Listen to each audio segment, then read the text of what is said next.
യേശുവിൻ സ്നേഹം ആ മഹസ്നേഹം ആഹാദോർക്കുമ്പോൾ എന്തോരാനന്ദം. യേശുവിൻ സ്നേഹം ആ മഹസ്നേഹം ആഹാദോർക്കുമ്പോൾ എന്തോരാനന്ദം. അബ്രഹാമിൻ ദൈവം ഏലിയാവിൻ ദൈവം ഈ പാപിയാകും എന്നെയുമേ തേടി വന്ന സ്നേഹം.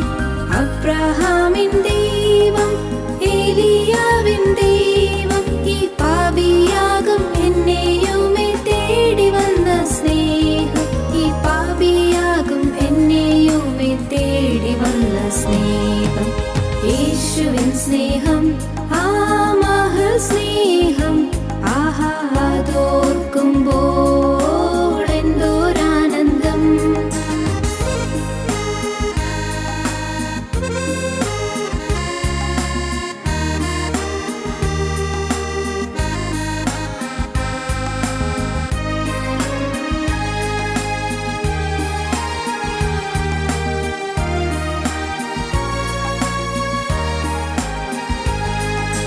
ഗോൽഗോഥാവിൻ മുകളിൽ സർവ്വലോക പാപ പരിഹാരമായി തൂങ്ങി മരിച്ചുയർത്തോരു സ്നേഹം.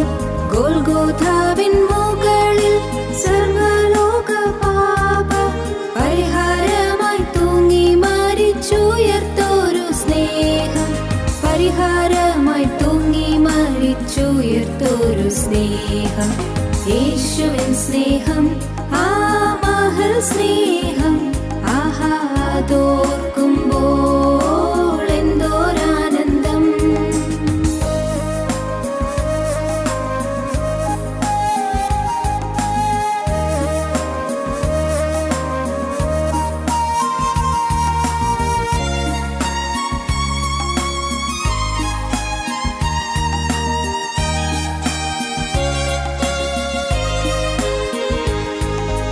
മശിഹയായി വന്നു മരണത്തെ ജയിച്ചു മനുഷ്യരെ മുറ്റും മാറ്റും ആ മഹസ്നേഹം. മശിഹയായി വന്നു മരണത്തെ ജയിച്ചു മനുഷ്യരെ മുറ്റും മാറ്റും ആ മഹസ്നേഹം. മനുഷ്യരെ മുറ്റും മാറ്റും ആ മഹസ്നേഹം. യേശുവിൻ സ്നേഹം ആ മഹസ്നേഹം ആഹാദോർക്കുമ്പോൾ എന്തോരാനന്ദം. യേശുവിൻ സ്നേഹം ആ മഹസ്നേഹം ആഹാദോർക്കുമ്പോൾ എന്തോരാനന്ദം. ഞങ്ങളും ക്രൂശിക്കപ്പെട്ട ക്രിസ്തുവിനെ പ്രസംഗിക്കുന്നു. ദൈവത്തിന് സ്തോത്രം. ദൈവത്തിൻ്റെ തിരുനാമം മഹത്വപ്പെടട്ടെ. നമ്മുടെ വിഷയം വാഗ്ദത്തം എന്നുള്ളതാണ്. വാഗ്ദത്തം, ദൈവം തരുന്ന വാഗ്ദത്തങ്ങൾ, മനുഷ്യർ തരുന്ന വാഗ്ദത്തങ്ങൾ. വാഗ്ദത്തം ആദ്യമായി ദൈവം തരുന്നത് നിത്യജീവനാണ്. നിത്യജീവൻ വാഗ്ദത്തം ചെയ്യും. നിത്യജീവൻ, മരിച്ചാലും മരിക്കാത്ത നിത്യജീവൻ. ശരീരം മരിക്കും, പക്ഷേ നിത്യജീവൻ നിലനിൽക്കും. ഈ ശരീരത്തിനുള്ളിൽ കുടികൊള്ളുന്ന ഈ ആത്മാവ് നിത്യജീവൻ നിലനിൽക്കുന്ന സ്വർഗത്തിലേക്ക്, നിത്യസ്വർഗത്തിലേക്ക് പ്രവേശിക്കും. മരണമെന്ന ആ ഒരു കർട്ടൻ നീങ്ങി കഴിയുമ്പോൾ, മരണമെന്ന ആ ഒരു വാതിൽ തുറന്നു കഴിയുമ്പോൾ നാം ഓരോരുത്തരും അക്കരയിലേക്ക് പോകും. ഒരു കാലത്ത് സുവിശേഷം പ്രസംഗിച്ചുകൊണ്ട് ഈ നാട്ടിൽ വന്ന് അനുഗ്രഹീതമായ പ്രസംഗങ്ങൾ ചെയ്ത സുവിശേഷകന്മാർ ഇന്ന് പലരും ഇല്ല. അന്ന് അനുഗ്രഹീതമായ സുവിശേഷ പ്രസംഗങ്ങൾ ചെയ്തവരാണ്. ഞങ്ങളുടെ വലമ്പൂർ പള്ളിയിലെ കൺവെൻഷന് ഒട്ടേറെ അനുഗ്രഹീതരായ സുവിശേഷകന്മാർ വന്ന് പ്രസംഗിച്ചിട്ടുണ്ട്. ഞാൻ ഓർത്ത് നോക്കി, ഓരോരുത്തരും എണ്ണി നോക്കി, ആരുമില്ല. അന്ന് വചനം പറഞ്ഞവരാരുമില്ല. തീവാർന്ന വചനമായിരുന്നു അവർ പറഞ്ഞിരുന്നത്. പോയി, അവരക്കരയ്ക്ക് പോയി. ഞാനും അക്കരയ്ക്ക് പോകും, നാമും പോകും ഒരു ദിവസം. എന്നാണെന്ന് അറിഞ്ഞുകൂടാ. പക്ഷേ കടന്നു ചെല്ലുമ്പോൾ നിത്യസ്വർഗം കിട്ടിയില്ലെങ്കിൽ അത് പരമാബദ്ധമായി പോകും, ജീവിതം നഷ്ടപ്പെട്ടു പോകും. നിത്യസ്വർഗം, നിത്യജീവൻ, നിത്യമായ സ്വർഗീയ വാസം. ദൈവത്തിന് സ്തോത്രം. നിത്യനായ ക്രിസ്തുവിനോട് ചേർന്നുള്ളതായ വാസം. ഒന്ന്, നിത്യജീവൻ വാഗ്ദത്തം തന്നിരിക്കുന്നു. വാഗ്ദത്തം 2, സ്വാതന്ത്ര്യം വാഗ്ദത്തം തന്നിരിക്കുന്നു. സ്വാതന്ത്ര്യം.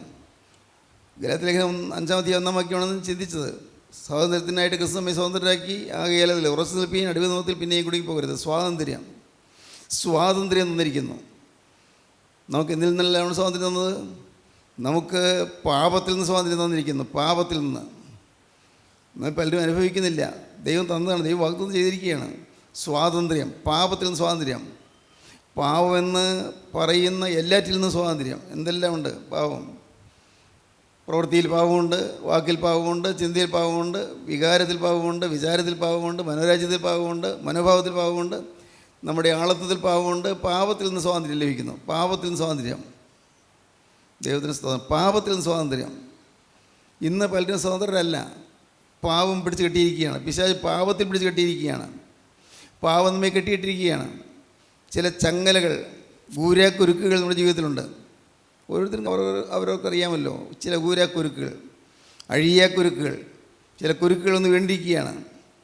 ദൈവത്തിന് സ്തോത്രം. ചില കെട്ടുകളൊന്ന് വേണ്ടിയിരിക്കുകയാണ്. വേണമെന്ന് പുറത്ത് ചാടണമെന്നുണ്ട്, സാധിക്കുന്നില്ല. പുറത്ത് വരണമെന്നുണ്ട്, സാധിക്കുന്നില്ല. ഓരോരുത്തരും പറയുന്നത് ഞാൻ തീരുമാനം എടുക്കുന്നുണ്ട്, പക്ഷേ നിലനിൽക്കാൻ പറ്റുന്നില്ല. ഒരുപക്ഷെ ഇവിടെ ഇരിക്കുന്ന അനേകരുടെ ജീവിതത്തിൽ അതായിരിക്കും. നിലനിൽക്കാൻ പറ്റുന്നില്ല. തീരുമാനം എടുക്കുന്നുണ്ട്, എനിക്ക് കോപിക്കില്ല, തീരുമാനിച്ചു. പക്ഷേ സന്ദർഭം വരുമ്പോൾ കോപിച്ചു പോകുന്നു. ഇനി അഴുക്കായ വിചാരങ്ങളോ വികാരങ്ങളോ വരില്ല. പക്ഷേ സന്ദർഭം വരുമ്പോൾ ഉടനെ അതെല്ലാം തിന്മപ്പെട്ട വിചാരങ്ങൾ, എല്ലാ അശുദ്ധമായ വികാരങ്ങൾ എല്ലാം വരുന്നു. ഇനി അരുതാത്ത വാക്ക്, വ്യാജമായ വാക്കൊന്നും വരില്ല, ഉറപ്പാണ്. പക്ഷേ ചില സമയത്ത് സന്ദർഭം വരുമ്പോൾ വ്യാജം പറഞ്ഞു പോകുന്നു. എന്തു ചെയ്യും? എനിക്ക് സാധിക്കുന്നില്ലെന്നാണ് പറയുന്നത്. ദൈവത്തിന് സ്തോത്രം. ഞാൻ പറഞ്ഞു സാധിക്കില്ല എന്ന് പറയാൻ എളുപ്പം കഴിഞ്ഞു. സാധിക്കില്ലെങ്കിൽ സംഭവിക്കാൻ പോകുന്നത് എന്താണ് അറിയാമോ? അതറിയാം. എന്താണ്? നരകത്തിൽ പോകും. അവളുടെ കൂസില്ലെന്ന് പറയും, നരകത്തിൽ പോകും. പ്രിയപ്പെട്ടവരെ, സാധിക്കുന്നില്ല, എനിക്ക് സാധിക്കുന്നില്ലെന്നാണ് പറയുന്നത്. പക്ഷേ സാധിക്കുന്നില്ലെങ്കിൽ നരകത്തിൽ പോകും. സാധിച്ചേ പറ്റുകയുള്ളൂ, സാധിച്ചേ മതിയാകുകയുള്ളൂ. പാപത്തെ ജയിക്കണം. വാഗ്ദത്തം അതാണ്. പാപത്തിന്മേൽ നമുക്ക് സ്വാതന്ത്ര്യം തരും. സ്വാതന്ത്ര്യം. പാപം നമ്മിൽ നിന്ന് മാറ്റാൻ കർത്താവ് കൃപ തരും. പ്രിയപ്പെട്ടവരെ, നിങ്ങൾക്ക് ഇത് അസാധ്യമെന്ന് തോന്നുന്നുണ്ടോ? അസാധ്യമെന്ന് തോന്നുന്നുണ്ടോ? ഞാനും അങ്ങനെയൊക്കെ ചിന്തിച്ച മനുഷ്യനാണ്. ഇതൊക്കെ സാധിക്കുമോ? അങ്ങനെ ഇത്രയും അങ്ങനെ വിശുദ്ധിയോടെ ജീവിക്കാനൊക്കെ പറ്റുമോ? ഞാൻ ചിന്തിച്ചിട്ടുണ്ട്. എൻ്റെ മാനസാന്തരത്തിൻ്റെ ആദ്യകാലങ്ങളിലൊക്കെ എൻ്റെ ജീവിതത്തിലൊരു വലിയൊരു കൊടിയ പ്രശ്നമായിരുന്നു ഈ സമ്പൂർണ്ണമായ വിശുദ്ധ ജീവിതം എന്ന് പറയുന്നത്. ഇതൊക്കെ മനുഷ്യർക്ക് സാധിക്കുമോ? ഞാൻ ചിന്തിച്ചിട്ടുണ്ട്. പ്രവൃത്തിയിലേക്കൊന്നും ഭാഗ്യവശാൽ പോയില്ല. മനസ്സറിഞ്ഞ പാപത്തിൻ്റെ വാക്കുകൾ വന്നില്ല. എന്നാൽ വ്യാജമൊക്കെ വന്നിട്ടുണ്ട്. വ്യാജവാക്കുകൾ, മറ്റുള്ളവരെ ദുഷിക്കുന്നു വന്നിട്ടുണ്ട്, മറ്റുള്ളവരെ പരിഹസിക്കുന്നു വന്നിട്ടുണ്ട്, മറ്റുള്ളവർ തരംതാഴ്ത്തുന്ന രീതിയിൽ സംസാരിച്ചിട്ടുണ്ട്. ഇന്നതൊക്കെ ഓർത്ത് ഞാൻ ദുഃഖിക്കുന്നു. വാക്കുകളെ നിയന്ത്രിക്കാൻ പറ്റിയിട്ടില്ല, നാവിനെ നിയന്ത്രിക്കാൻ പറ്റിയിട്ടില്ല. മാത്രമല്ല എൻ്റെ വിചാരങ്ങളെ നിയന്ത്രിക്കാൻ പറ്റിയിട്ടില്ല. അശുദ്ധമായ വിചാരങ്ങളും വികാരങ്ങളും. ഞാൻ ദൈവത്തിന് വചനം പറയുകയായിരുന്നു, പക്ഷേ എൻ്റെ ഹൃദയത്തിൻ്റെ അടിത്തട്ടിൽ ഒളിഞ്ഞു കിടക്കുന്നു അശുദ്ധമായ വികാരങ്ങൾ. അതിന്മേൽ ജയമുണ്ടോ എന്ന് ഞാൻ അത്ഭുതത്തോടെ ഓർത്തു. ഇത് ജയമുണ്ടെന്ന് പറയുന്നില്ല, ഇതെങ്ങനെ സാധിക്കും? ദൈവത്തിന് സ്തോത്രം. ഞാൻ തികഞ്ഞു പറയല്ല, എല്ലാം കർത്താവ് കാണുന്നല്ലോ. ഇന്ന് ഒരു അഴുക്കായ വിചാരങ്ങളോ വികാരങ്ങളോ ഒന്നും വരാതെ കർത്താവിനെ പൊതിഞ്ഞ് സൂക്ഷിക്കുന്നു. അത് ഇന്നല്ല, കുറേയേറെ വർഷങ്ങളായി കർത്താവ് തൻ്റെ തിരുവിലാവിൽ ഒളിപ്പിച്ച്, പിശാച് കാണാതെ എന്നെ ഒളിപ്പിച്ച് വെച്ച്, തിരക്തം കൊണ്ട് എന്നെ വലയം ചെയ്ത് എന്നെ നിർത്തിയിരിക്കുന്നു. ദൈവത്തിന് സ്തോത്രം. ദൈവനാമം മഹത്വപ്പെടട്ടെ. സാധിക്കും, വേണമെങ്കിൽ സാധിക്കും, സാധിച്ചേ പറ്റൂ. ഇല്ലെങ്കിൽ നഷ്ടം നമുക്കാണ്, വേറെ ആർക്കല്ല. പാവം കൂടെ ജീവിക്കുക എന്നുള്ളത്, അത് നമുക്ക് സാധിച്ചില്ലെങ്കിൽ നമുക്ക് നഷ്ടം, തീരാ നഷ്ടം. ദൈവത്തിന് സ്തോത്രം. പിന്നുള്ളത് നിത്യജീവൻ വാഗ്ദത്തം തന്നു, സ്വാതന്ത്ര്യം വാഗ്ദത്തം തന്നു. സ്വാതന്ത്ര്യം എന്തിൽ നിന്ന്? പാപത്തിൽ നിന്ന് സ്വാതന്ത്ര്യം. 2, ശാപത്തിൽ നിന്ന് സ്വാതന്ത്ര്യം. ശാപം, തലമുറകളായുള്ള ശാപങ്ങൾ നമ്മുടെ പലരുടെയും മേലുണ്ട്. തലമുറകളായിട്ടുള്ള ശാപങ്ങൾ, നമ്മുടെ കാരണവന്മാരുടെ കാലം മുതലേ ഉള്ള ചില ശാപങ്ങൾ നമ്മൾ പിന്തുടരുന്നു. ഞാൻ പലരോട് പറഞ്ഞതായതുകൊണ്ട് ഇപ്പോൾ ഞാൻ വിശദീകരിക്കുന്നില്ല. തലമുറകളായിട്ടുള്ള ശാപങ്ങൾ, പൂർവികമായ ചില ശാപങ്ങൾ. മന്ത്രവാദം ചെയ്ത കുടുംബങ്ങളിൽ വലിയ ശാപമാണ്. മന്ത്രവാദം ചെയ്ത മാതാപിതാക്കളുടെ മക്കൾ ശാപഗ്രസ്തരാണ്. മന്ത്രവാദത്തിന് ആഭിചാരം എന്ന് പറയും. ആഭിചാരം ചെയ്ത മാതാപിതാക്കളുടെ മക്കൾ ശാപത്തിലാണ്. അന്യദേവന്മാരെ സേവിച്ച ആളുടെ മക്കൾ ശാപത്തിലാണ്. വിഗ്രഹാരാധന, ഈ ലോകത്തിന് വേണ്ടി മാത്രം ജീവിച്ചതായ ജീവിതം, മറ്റു പലരെയും വേദനിപ്പിക്കുകയും പലരെയും നശിപ്പിക്കുകയും ചെയ്ത ജീവിതം. ഒരുപക്ഷെ കൊലപാതകം ചെയ്തിട്ടില്ലായിരിക്കും. കൊലപാതകം പോലെയുള്ളതിനേക്കാൾ കഷ്ടമായ രീതിയിൽ ക്യാരക്ടർ അസസിനേഷൻ, തേജോവധം ചെയ്യുന്നു, സ്വഭാവഹത്യ ചെയ്യുന്നു, ആക്ഷേപിക്കുന്നു. ഇതെല്ലാം ശാപകരമാണ്. ശാപം. നമ്മുടെ പലരുടെയും ജീവിതത്തിൽ ശാപങ്ങളുണ്ട്. ശാപത്തിൽ നിന്ന് മോചനം തരുന്നു, ശാപത്തിൽ നിന്ന് സ്വാതന്ത്ര്യം തരുന്നു. വളരെ വ്യക്തമാണ്. ഒറ്റയ്ക്കൊരാൾ, നിങ്ങളൊരാൾ, ഭാര്യ അല്ലെങ്കിൽ ഭർത്താവ്, അപ്പൻ അല്ലെങ്കിൽ അമ്മ അല്ലെങ്കിൽ മോൻ അല്ലെങ്കിൽ മോള്, ഒറ്റയ്ക്കൊരാൾ കർത്താവിൻ്റെ നാമത്തിൽ നിന്ന് കർത്താവെ ഈ ആളത്വം എന്നേക്കും നിനക്കാണ് എന്ന് സമർപ്പിച്ച് കഴിയുമ്പോൾ ശാപങ്ങൾ മാറിപ്പോകും. എന്തെല്ലാം ശാപങ്ങളൊന്നുണ്ടെങ്കിൽ എല്ലാം മാറിപ്പോകും. ശാപമുണ്ട്, എനിക്ക് ശാപമുണ്ടെന്ന് പറഞ്ഞിട്ട് കാര്യമില്ല. ഉണ്ട്, എല്ലാവർക്കും ഉണ്ട്, പലർക്കും ഉണ്ട്. പക്ഷേ ഈ ശാപങ്ങളെല്ലാം മാറിപ്പോകും. ചില കുടുംബങ്ങളിൽ 40-45 വയസ്സിനിടയ്ക്ക് ആൺതിരിയെല്ലാം വൃഷപ്രജയെല്ലാം മരിച്ചു പോകുന്നു. അത് ശാപമാണ്. എന്തൊരു ശാപമാണോ ആർക്കറിയാം. ആണായിട്ടുള്ള പുരുഷപ്രജയെല്ലാം 40 വയസ്സിന് 45 വയസ്സിനിടയ്ക്ക് മരിച്ചു പോകുന്നു. ഉള്ള കാര്യം പറഞ്ഞത്. പക്ഷേ പ്രാർത്ഥിക്കാൻ വന്നു, പ്രാർത്ഥിച്ചു കഴിഞ്ഞു, കർത്താവ് വിടുതൽ കൊടുത്തു, ദൈവത്തിന് സ്തോത്രം, സ്വാതന്ത്ര്യം കൊടുത്തു. ആ ശാപം മാറി ഇപ്പോൾ ഏതാണ്ട് 60-65 വയസ്സായിട്ടൊക്കെ ജീവിച്ചിരിക്കുന്നു. എങ്ങനെ? ശാപം മാറി. ക്രിസ്തുവിൻ്റെ ആത്മാവ് ശാപം മാറ്റി. നാം എന്തെങ്കിലും ദ്രോഹം ചെയ്തിട്ടുണ്ടോ? ആർക്കെങ്കിലും ആരെങ്കിലും വേദനിപ്പിച്ചിട്ടുണ്ടോ? ആർക്കെങ്കിലും നഷ്ടം വരുത്തിയിട്ടുണ്ടോ? നാം മൂലം ആരെങ്കിലും ഉള്ളം നന്ന് കരയാൻ ഇടവന്നിട്ടുണ്ടോ? മാതാപിതാക്കൾ ദുഃഖിക്കേണ്ടി വന്നിട്ടുണ്ടോ? മാതാപിതാക്കളെ നാം വേദനിപ്പിച്ചിട്ടുണ്ടോ? അവരുടെ ഹൃദയത്തെ നൊമ്പരപ്പെടുത്തിയിട്ടുണ്ടോ? നാം അനുസരണക്കേട് കാണിച്ചിട്ടുണ്ടോ? ഉണ്ട്. എല്ലാം ശാപകരമാണ്. ശാപങ്ങൾ മാറ്റുന്നു, ശാപത്തിന് സ്വാതന്ത്ര്യം തരുന്നു. ശാപത്തിൽ നിന്ന് ദൈവത്തിന് സ്തോത്രം, ദൈവത്തിന് ഒരു നാമം മഹത്വപ്പെടട്ടെ. ഓരോരുത്തർക്കും ഉണ്ട് പലതര ശാപങ്ങൾ. ഞാൻ അന്നൊക്കെ പറഞ്ഞത് നിങ്ങൾക്ക് ഓർമ്മ കാണുമല്ലോ. ഈ ആഭിചാര പ്രയോഗങ്ങൾ, മന്ത്രവാദം, മഷിയിട്ട് നോട്ടം, കൈവശം കൊടുക്കുക എന്നിങ്ങനെയൊക്കെയുള്ളത് അനേകം കാര്യങ്ങൾ, ശാപങ്ങൾ. ഇതെല്ലാം ശാപകരമായ കാര്യങ്ങളാണ്. എന്തെങ്കിലും ഒരു സ്ഥാനം നോക്കട്ടും, ആ വീട്ടിൽ താമസിച്ചാൽ നിങ്ങൾക്ക് ജ്യോത്സ്യം പറയുന്നു, അവിടെ താമസിച്ചാൽ കുഴപ്പമാണ്, അവിടെ ആ വീടിന് അപകടമാണ്, അത് ശാപമുള്ള വീടാണ്, അതുകൊണ്ട് ഒരു കാര്യം ചെയ്യുക, നിങ്ങൾ അവിടെ നിന്ന് മാറി ആ സ്ഥലം വിറ്റേച്ച് വേറെ പോകാൻ പറയുന്നു. ഒരു മനുഷ്യൻ ഇത് കേൾക്കുമ്പോൾ ഞെട്ടിപ്പോകും. എന്ത് ചെയ്യും? ശാപം മാറ്റാൻ മനുഷ്യൻ നോക്കുകയാണ്. ആ വീട് വിട്ടാലൊന്നും ശാപം മാറുകയില്ല. ചില ജ്യോത്സ്യന്മാർ പറയും ഒരു മുറി ഇന്ന സ്ഥലത്ത് ഒന്ന് കൂട്ടിയെടുത്താൽ ശാപം മാറും. ഒക്കെ വെറുതെയാണ്. ഇതെല്ലാം വെറുതെ പാവം മനുഷ്യനെ കബളിപ്പിച്ച് പൈസ ഉണ്ടാക്കാനുള്ള തന്ത്രം മാത്രമേ ഉള്ളൂ. ദൈവത്തിന് സ്തോത്രം. അനേകം വീടുകളിൽ ശാപദോഷങ്ങളുണ്ട്, കുടുംബങ്ങളിൽ ശാപദോഷങ്ങളുണ്ട്. ദൈവത്തിന് സ്തോത്രം. ശാപങ്ങളിൽ നിന്ന് സ്വാതന്ത്ര്യം കിട്ടും, ശാപത്തിൽ നിന്ന്. ദൈവത്തിന് വലിയ നാമം മഹത്വപ്പെടട്ടെ. അനേക കാര്യങ്ങൾ, സംഭവിച്ച കാര്യങ്ങൾ എൻ്റെ മനസ്സിലുണ്ട്. ശാപകരമായി ചെയ്ത കാര്യങ്ങൾ, അതിൻ്റെ വിനയെന്ന് അനുഭവിക്കുന്ന ആളുകൾ, അതിൻ്റെ ഫലമായി രോഗഗ്രസ്തരായ ആളുകൾ, ശാപം മൂലം ചിലർ ഉപദ്രവിച്ചത് കൊണ്ട് വന്നതായ ദോഷം കൊണ്ട്, അതുകൊണ്ട് അപകടം വന്ന ആളുകൾ, ആക്സിഡൻറ്റ്സ് വന്നു, അത്യാഹിതങ്ങൾ സംഭവിച്ചു, രോഗങ്ങൾ വന്നു, തീരാരോഗങ്ങൾ വന്നു. ചിലരെ കരഞ്ഞതിൻ്റെ, പാവപ്പെട്ട ചിലർ കരഞ്ഞതിൻ്റെ, ഒരു വിശ്വാസികളൊന്നും ആവണമെന്നില്ല, കരഞ്ഞതിൻ്റെ ഫലമായി ചിലർക്ക് ശാപം വന്നിരുന്നു. ശാപഗ്രസ്തമായ കുടുംബങ്ങൾ. നിങ്ങളുടെ പലരുടെയും കുടുംബങ്ങൾ എങ്ങനെയാണ്? സംശയിക്കേണ്ട. പലരുടെയും കുടുംബങ്ങൾ എങ്ങനെയാണ്? എല്ലാവരുടെയും എന്ന് പറയാൻ എനിക്ക് ധൈര്യമില്ല, പക്ഷേ പലരുടെയും കുടുംബങ്ങൾ ശാപഗ്രസ്തമാണ്. ശാപങ്ങൾ മാറണം. എന്തുകൊണ്ടാണ് മക്കൾ ബുദ്ധിയില്ലാത്തവരാണ് ജനിക്കുന്നത്? എന്തുകൊണ്ടാണ് മക്കൾക്ക് പഠിക്കാൻ പറ്റാത്തത്? മറ്റേത് കാര്യത്തിന് കഴിവുണ്ട്, പക്ഷേ പഠിക്കാൻ മാത്രം കഴിവില്ല. മക്കൾ അങ്ങനെ ആയിത്തീരുന്നത് എന്തുകൊണ്ടാണ്? എന്തുകൊണ്ടാണ് വിവാഹം നടക്കാത്തത്? എന്തുകൊണ്ടാണ് ഒരു കുഞ്ഞ് പിറക്കാത്തത്? എല്ലാം ശാപം കൊണ്ടാണ് ഞാൻ പറയുന്നില്ല, പക്ഷേ പല കാര്യങ്ങളും ശാപം മൂലമാണ്. ഭയപ്പെടണം. ശാപഗ്രസ്തമായ തറവാടുകൾ, ശാപഗ്രസ്തമായ കുടുംബങ്ങൾ. ഒരു കാലത്ത് നല്ല സമ്പൽസമൃദ്ധമായ തറവാട് കുറേ കാലം കഴിഞ്ഞപ്പോഴേക്കും ആ തറവാട് മുടിഞ്ഞു വരുന്നു. അപ്പൻ്റെ കാലത്ത് നല്ല സമ്പൽസമൃദ്ധമായ ജന്മിമാരായിരുന്നു, പക്ഷേ മകൻ്റെ കാലമായപ്പോഴേക്കും കുറേയേറെ സ്വത്തുക്കൾ നഷ്ടപ്പെട്ടു. എങ്ങനെ നഷ്ടപ്പെട്ടു അത് ഇതിനറിയാൻ പാടില്ല. എങ്ങനെ നഷ്ടപ്പെട്ടു? അതിന് മകൻ്റെ കാര്യമായപ്പോഴേക്കും തീർത്തും എല്ലാം തന്നെ പോയി. കഷ്ടി ജീവിക്കാനുള്ള മാർഗ്ഗം മാത്രമായി. ഒരു 3 തലമുറ മുമ്പ് നല്ല സമൃദ്ധി ഉണ്ടായിരുന്ന കുടുംബം ഇന്ന് അത് വളരെ താഴ്ന്ന നിലവാരത്തിലായിപ്പോയി. തലമുറകൾ മുടിയുന്നു, തറവാടുകൾ മുടിയുന്നു, ശാപഗ്രസ്തമായ തറവാടുകൾ. ഇതിൽ നിന്നെല്ലാം രക്ഷ എഴുതുന്നതായി പറയുന്നത്. രക്ഷ ഇതിൽ നിന്നെല്ലാം സ്വാതന്ത്ര്യം തരും, സ്വാതന്ത്ര്യം തരും, ക്രിസ്തു സ്വാതന്ത്ര്യം തരും. നിങ്ങൾ എണ്ണി എണ്ണി ഓർത്ത് നിങ്ങൾക്ക് വന്ന് പിഴകളെല്ലാം നിങ്ങൾ ഏറ്റുപറയുക.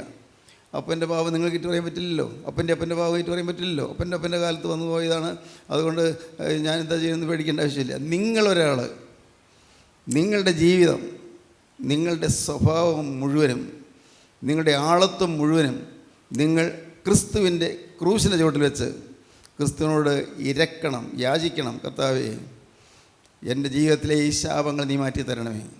ശാപമില്ലാത്തവനായി നിൻ്റെ സന്നിധിയിലേക്ക് പറന്നു വരാൻ നീ ഒരുക്കണമേ. എല്ലാ ശാപവും എല്ലാ പാവവും മാറ്റി കർത്താവേ നീ എന്നെ രക്ഷിക്കണമേ എന്ന് പ്രാർത്ഥിക്കണം. ദൈവത്തിന് സ്തോത്രം. 1 പാപത്തിൽ നിന്ന് സ്വാതന്ത്ര്യം, 2 ശാപത്തിൽ നിന്ന് സ്വാതന്ത്ര്യം, 3 പിശാചിൽ നിന്ന് സ്വാതന്ത്ര്യം. പിശാചിൽ നിന്ന് അതിന് പറ്റിയ ഉദാഹരണമാണ് ഫറവോൻ്റെ അടിമത്തത്തിൽ നിന്ന് ഇസ്രായേൽ മക്കൾ മോചനം പ്രാപിച്ചത്. ഫറവോൻ്റെ അടിമത്തത്തിൽ നിന്ന് അതൊക്കെ അറിയാവുന്ന കാര്യങ്ങളല്ലേ. പുറപ്പാട് പുസ്തകം 5-ാം അധ്യായം 1-ാം വാക്യവും 8-ാം അധ്യായം 1-ാം വാക്യവും വായിക്കാം. അതിൻ്റെ ശേഷം മോശയും അഹ്റോനും ചെന്ന് ഫറവോനോട്, മരുഭൂമിയിൽ എനിക്ക് ഉത്സവം കഴിക്കേണ്ടതിന് എൻ്റെ ജനത്തെ വിട്ടയക്കണമെന്ന് ഇപ്രകാരം ഇസ്രായേൽ ദൈവമായ യഹോവ കൽപ്പിക്കുന്നുവെന്ന് പറഞ്ഞു. ഉത്സവം കഴിപ്പാൻ എൻ്റെ ജനത്തെ വിട്ടയക്കണം. 8-ാം അധ്യായം 1-ാം വാക്യം. യഹോവ നദിയെ അടിച്ചിട്ട് 7 ദിവസം കഴിഞ്ഞപ്പോൾ മോശയോട് കൽപ്പിച്ചത്, നീ ഫറവോൻ്റെ അടുക്കൽ ചെന്ന് പറയേണ്ടത് എന്തെന്നാൽ, യഹോവ ഇപ്രകാരം അരുളി ചെയ്യുന്നു, എന്നെ ആരാധിപ്പാൻ എൻ്റെ ജനത്തെ വിട്ടയക്കുക. എന്നെ ആരാധിപ്പാൻ എൻ്റെ ജനത്തെ വിട്ടയക്കുക. ഇന്ന് ആരാധനകളുണ്ട്, മനോഹരമായ പ്രാർത്ഥനകളുണ്ട്, മനോഹരമായ കുർബാനകളുണ്ട്, നല്ല ആരാധനയുണ്ട്. ഓരോ സഭയിലും ആരാധനയുണ്ട്, മനോഹരമായ സ്തുതിഗീതങ്ങളുണ്ട്. ആരെയും കുറ്റം പറയാൻ പറ്റാത്ത രീതിയിൽ നല്ല മനോഹരമായ ആരാധന സമ്പ്രദായങ്ങളുണ്ട്, വിശിഷ്ടമായ ആരാധനകൾ. പിതാക്കന്മാരുടെ കാലത്ത് നിർമ്മിച്ചതായ ചില ആരാധനാക്രമങ്ങളെല്ലാം എത്ര മനോഹരമായിരിക്കുന്നു, അതിമനോഹരം, ഹൃദയസ്പർശിയാണ്. ആരാധനയുണ്ട്. പക്ഷേ ഇന്ന് ആരാധനയുണ്ടെങ്കിലും ബന്ധനത്തിൽ കിടന്നുള്ള ആരാധനയാണ്, ബന്ധനത്തിലാണ്.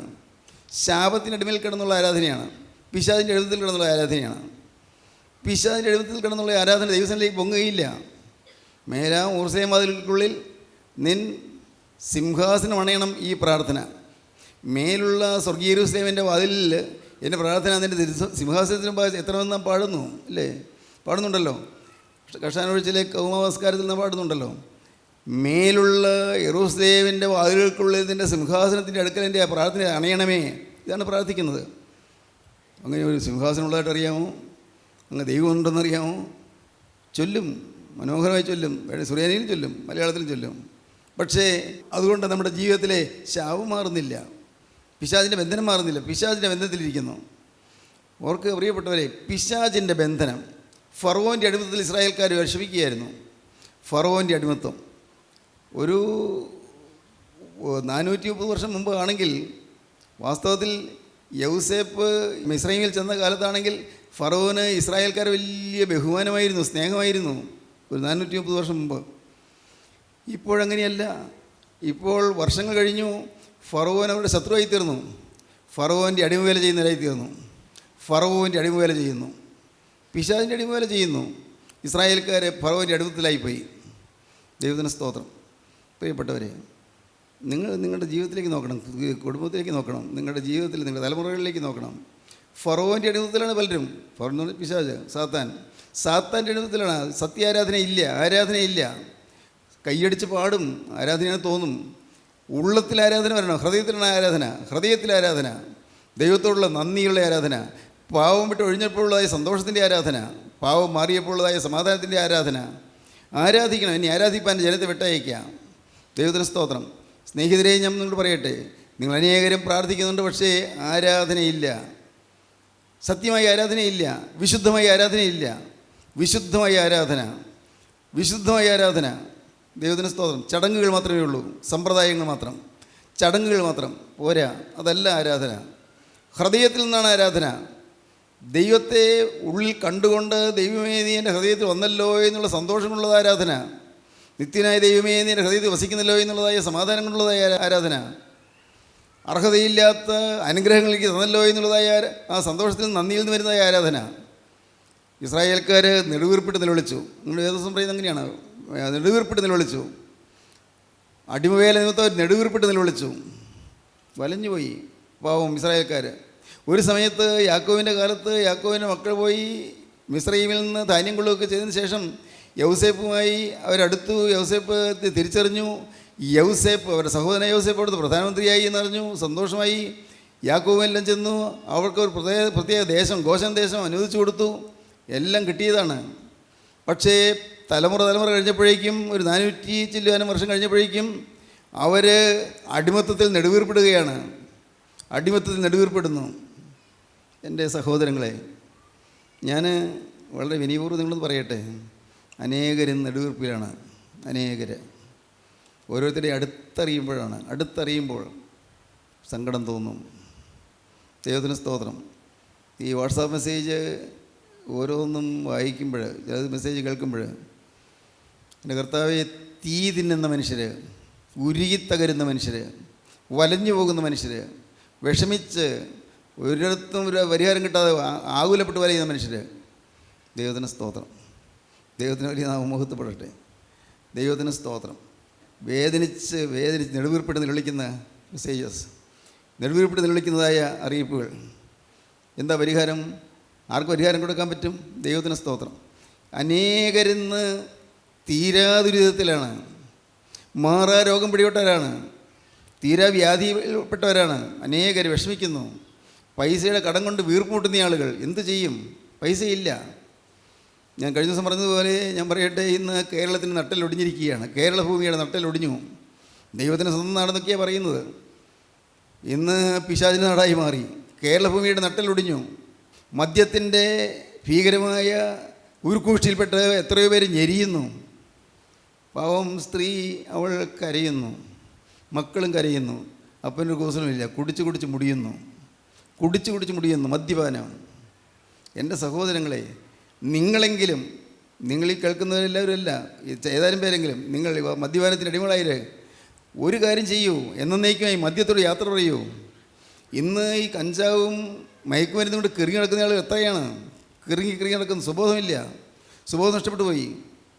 നല്ല മാന്യമായി ജോലി ചെയ്യുന്ന ആളുകൾ, അവർ കഞ്ചാവിൻ്റെയും മയക്കുമരുന്നിൻ്റെ അടിമത്തത്തിൽപ്പെട്ട് ഞെരിയുന്നു. നഷ്ടം വരുന്നു. ആരും ചിന്തിക്കുന്നില്ല. പാവൻ രോഗിയായ ഭാര്യ കിടന്ന കിടപ്പിൽ ചോദിക്കുന്നു, എന്നൊന്നും കൊണ്ടുവന്നില്ലേ? വെള്ളം അടുപ്പത്ത് വെച്ചിട്ടുണ്ട്, വെള്ളം തിളയ്ക്കുന്നു, പക്ഷേ കൊണ്ടുവന്നില്ലേ? അവൻ ദേഷ്യം വന്നു. നീ ആരാ എന്നോട് ചോദിക്കാൻ? പാവം ആ പെണ്ണ് വിഷമിക്കുന്നു. മക്കൾ കൂട്ടക്കരച്ചിൽ. ആ ചോദിച്ചെന്നുള്ള ഒറ്റക്കാരം കൊണ്ട് ഭാര്യയെ തല്ലുന്നു. പാവം രോഗിയായി കിടക്കുന്ന സ്ത്രീ അവളെ തല്ലുന്നു. നിഷ്കരുണം തല്ലുന്നു. അതൊരു വിനോദമാണ് ആ പുരുഷന്. മദ്യപിക്കുന്ന മനുഷ്യന് വിനോദമാണ് ഭാര്യയെ തല്ലുക എന്നുള്ളത്. ഇല്ലേ, നിങ്ങളൊക്കെ ഒന്ന് ചിന്തിച്ച് നോക്കുക പ്രിയപ്പെട്ടവരെ. നിങ്ങൾ പലരും അങ്ങനെയൊക്കെ ആയിരുന്നു. ഭാഗ്യവശാൽ രക്ഷപ്പെട്ടവരുണ്ട്, അതെല്ലാം മാറിയവരുണ്ട്. പക്ഷേ അനേകരും ഭാര്യയെ സ്നേഹിക്കുന്നില്ല, ഭാര്യയെ ബഹുമാനിക്കുന്നില്ല. ഭാര്യയെ ബഹുമാനിക്കണം, ഭാര്യയെ സ്നേഹിക്കണം. ദൈവത്തിന് സ്തോത്രം. ഭാര്യയെ കരുതണം, അവളെ നിങ്ങൾ ആദരിക്കണം. അവൾ നിങ്ങളെപ്പോലെ തന്നെ ഒരു സൃഷ്ടിയാണെന്ന് മനസ്സിലാക്കണം. നിങ്ങളെപ്പോലെ തന്നെ പ്രാധാന്യമുള്ള ഒരാളാണ്. നിങ്ങൾക്ക് അല്പം താണുകളായിട്ട് കാണരുത് ഭാര്യയെ സ്നേഹിക്കണം. ഭർത്താവിനെയും സ്നേഹിക്കണം, ഭർത്താവിനെ കരുതണം, ഭർത്താവിനെ അനുസരിക്കണം, ഭർത്താവിനെ കീഴ്പ്പെടണം, ഭർത്താവിനെ ബഹുമാനിക്കണം, ഭർത്താവിനെ ഭയപ്പെടണം. അതിന് തിരുവനന്തപുരത്തിലെ വാക്കുകളാണ് ഞാൻ പറഞ്ഞത്. ദൈവത്തിന് സ്തോത്രം. ഭാര്യാഭർത്തൃബന്ധം സുദൃഢമായി തീരണം, സ്നേഹമായി തീരണം, സ്നേഹോഷ്മളമായിരിക്കണം. ഇതെല്ലാം ശാപം വിളിച്ചു വരുന്നതാണ്. എല്ലാം ദോഷമാണ്. പിശാചിൻ്റെ ബാധകൾ. പിശാച് ബാധയുള്ള വീടുകളിൽ നിന്ന് പിശാച് ബാധ മാറാൻ എന്താ പോവഴിയുണ്ട്. പിശാചിൻ്റെ പ്രവൃത്തികളെല്ലാം അഴിപ്പാൻ മനുഷ്യപുത്രൻ പ്രത്യക്ഷനായി. 1 യോഹന്നാൻ 3:8. പാപം ചെയ്യുന്നവൻ പിശാചിൻ്റെ മകനാകുന്നു. പിശാച് ആദ്യം മുതൽ പാപം ചെയ്യുന്നുവല്ലോ. പിശാചിൻ്റെ പ്രവൃത്തികളെ അഴിപ്പാൻ തന്നെ ദൈവപുത്രൻ പ്രത്യക്ഷനായി. പിശാചിൻ്റെ പ്രവൃത്തികളെ അഴിപ്പാൻ തന്നെ ദൈവപുത്രൻ പ്രത്യക്ഷനായി. ഇപ്പോൾ ഇത് കേട്ടുകൊണ്ടിരിക്കുമ്പോൾ ഇപ്പോൾ നിങ്ങൾക്കൊരു തീരുമാനം എടുക്കാം. കർത്താവേ, എൻ്റെ മേൽ പിശാചിൻ്റെ ആധിപത്യമുണ്ട്, എൻ്റെ മേൽ പിശാചിൻ്റെ കെട്ടുകളുണ്ട്. കർത്താവേ, ഞാൻ കൂട്ടായ്മ വരുന്നുണ്ട്, ഞാൻ വചനം കേൾക്കുന്നുണ്ട്, ഞാൻ വചനം പറയുന്നുണ്ട്. എങ്കിലും കർത്താവേ, എൻ്റെ മേൽ പിശാച് ബന്ധനം മുറുക്കിയിരിക്കുകയാണ്. എൻ്റെ ബന്ധനത്തിൻ്റെ ഗൗരവം ഞാൻ മനസ്സിലാക്കിയിട്ടില്ല. ഭയാനകമായ ബന്ധനമാണ് എനിക്കെന്ന് ഞാൻ ഇതുവരെയും മനസ്സിലാക്കിയിട്ടില്ല. എൻ്റെ കർത്താവേ, എനിക്ക് ഒരു സുബോധമില്ലാത്തതുപോലെയാണ്. ഞാൻ വേദപുസ്തകം വായിക്കുന്നുണ്ട്, വചനം പറയുന്നുണ്ട്, സാക്ഷ്യം പറയുന്നുണ്ട്, പാട്ട് പാടുന്നുണ്ട്. പക്ഷേ എൻ്റെ ജീവിതത്തിൽ ഇപ്പോഴും ബന്ധനങ്ങളുണ്ട്. നാഥാ, നീ ഒന്ന് കാണണമേ. ഈ പിശാചിൻ്റെ കുരുക്കുകളെല്ലാം നീ ഒന്ന് അഴിച്ചു മാറ്റണമേ.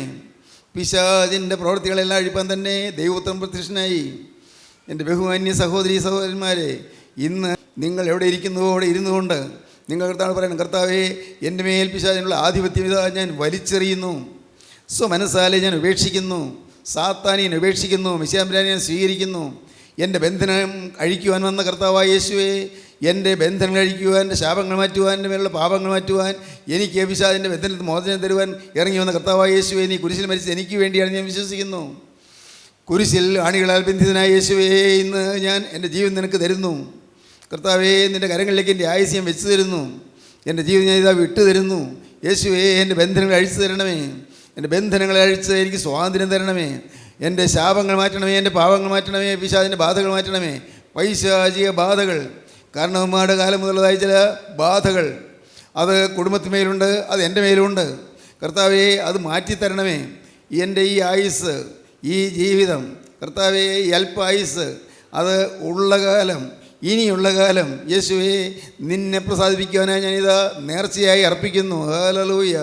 എൻ്റെ ജീവൻ ഞാനിതാ വഴിപാടായി അർപ്പിക്കുന്നു. സ്തോത്രം. വേറെ നേർച്ചയൊന്നുമല്ല, വേറെ വഴിപാടൊന്നുമല്ല. എന്താണ് നേർച്ച? എന്നെ തന്നെ നേർച്ചയായി അർപ്പിക്കുന്നു, എന്നെ തന്നെ വഴിപാടായി അർപ്പിക്കുന്നു. കർത്താവേ, ഞാൻ കഴിക്കുന്ന കോഴി വെട്ടുന്നതോ അല്ലെങ്കിൽ വേറെ ഏതെങ്കിലും തരത്തിലായ അങ്ങനെയുള്ളതായ യാഗങ്ങളോ അങ്ങനെയുള്ളതായ നേർച്ചകളോ അല്ല. ഞാൻ എന്നെ തന്നെ യാഗമായി അർപ്പിക്കുകയാണ്. നാഥ, നീ എന്നോട് മനസ്സിലായണം. ഇപ്പോൾ നിൻ്റെ തൃക്കരൻ്റെ മേൽ വരണം. ഞാൻ നിന്നോടൊരു വാക്ക് പറയുന്നു, കർത്താവേ, ഇനി ഞാൻ പിശാചിന് ഇടം കൊടുക്കുകയില്ല, ഇനി ശാപത്തിന് ഇടം കൊടുക്കുകയില്ല, പാപത്തിന് ഇടം കൊടുക്കുകയില്ല. വന്നു പോയതെല്ലാം നീ എനിക്ക് ക്ഷമിച്ചു തരണമേ, എല്ലാം പുറത്തു തരണമേ, എല്ലാം കഴുകി തരണമേ. എല്ലാ ശാപവും ശാപത്തിൻ്റെ ദോഷവും മാറ്റി എനിക്ക് മോചനം തരണമേ, എനിക്ക് മുക്തി തരണമേ, എനിക്ക് സ്വാതന്ത്ര്യം തരണമേ. പ്രാർത്ഥിക്കുക പ്രിയപ്പെട്ടവരെ. ദൈവത്തിന് സ്തോത്രം. ജീവനുള്ള ദൈവമേ, കരുണയുള്ള കർത്താവേ, സ്നേഹവാനായ പൊന്നേശുവേ, അവിടെ നിങ്ങളുടെ കൂടെ തന്നെ ഉള്ളതിനായി സ്തോത്രം. അടിയങ്ങളുടെ മനസ്സിൽ ഞങ്ങളുടെ മധ്യത്തിൽ എഴുന്നള്ളി വന്നതിനായി സ്തോത്രം. കർത്താവേ, സ്വർഗീയ ദൂതസേനകളോടുകൂടി അവിടെ വന്നതിനായി സ്തോത്രം. അപ്പോൾ ആഗ്രഹിച്ച മക്കൾക്ക് ആഗ്രഹം നിവർത്തിച്ച് കൊടുക്കണമേ കർത്താവേ. അവരുടെ ബന്ധങ്ങൾ അഴിക്കണമേ കർത്താവേ. എല്ലാ ശാപങ്ങളും മാറ്റണമേ, എല്ലാ ദോഷങ്ങളും മാറ്റണമേ, എല്ലാ പാപങ്ങളും മാറ്റണമേ, എല്ലാ കെട്ടുകളും പൊട്ടിച്ച് കളയണമേ. ഹല്ലേലൂയ. കർത്താവേ, എല്ലാവരെയും അനുഗ്രഹിച്ച് എഴുന്നേൽപ്പിക്കണമേ. യേശു ക്രിസ്തുവിൻ്റെ മഹത്വപൂർണ്ണമായ നാമത്തിൽ പ്രാർത്ഥിക്കുന്ന കുറയോടെ കേൾക്കണമേ. ആമീൻ. സ്തോത്രം.